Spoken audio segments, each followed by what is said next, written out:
Ang alamat ni Maria Hueles. Kwento ng pag-ibig na bawal sa Bataan. Noong unang panahon sa Bataan, may isang dalagang nagngangalang Maria Hueles. Si Maria ay kilala sa kanyang angking kagandahan at kabutihan ng loob. Maraming kalalakihan na nagkakagusto sa kanya. Ngunit ang kanyang puso ay nakalaan lamang para kay Juan, isang mahirap na mangingisda. Si Juan ay matapang at pasipag, ngunit dahil sa kanyang estado sa buhay, hindi siya tanggap ng pamilya ni Maria.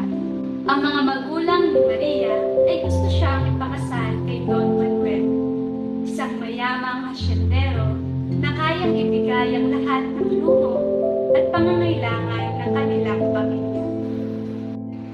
Sa kabila ng pagtutol ng kanilang mga pamilya, patuloy na nagkikita sina Maria at Juan ng palihim. Sa ilalim ng mga bituin, sa tabi ng dagat, palihim silang nagtatagpo at nagmumuni-muni tungkol sa kanilang pangarap na magkasama habang buhay.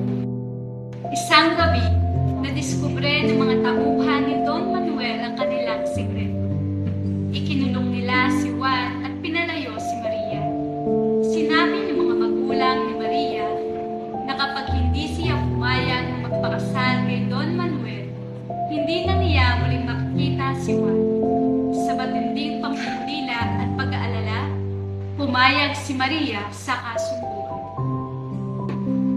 Sa mismong araw ng kasal, biglang nagdilim ang kalangitan at bumuhos ang malakas na ulan.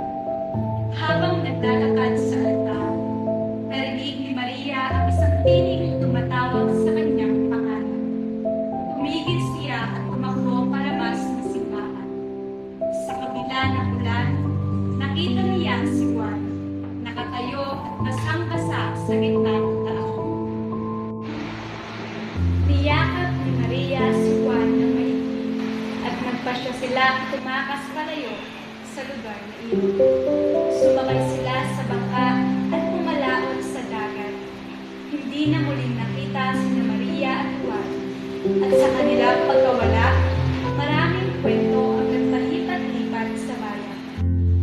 Sinasabi ng mga matatanda na noong gabi iyon, isang maliwanag na bituin ang sumulpot sa langit. Sinasabi nila na iyon ay si Maria at Juan, magkasama na sa wakas sa kalangitan, malayo mula sa mga balakid ng mundo. Hanggang ngayon, tuwing gabi, kapag may maliwanag na bituin sa langit, sinasabi ng mga tao sa Bataan na ito ay sina Maria at Juan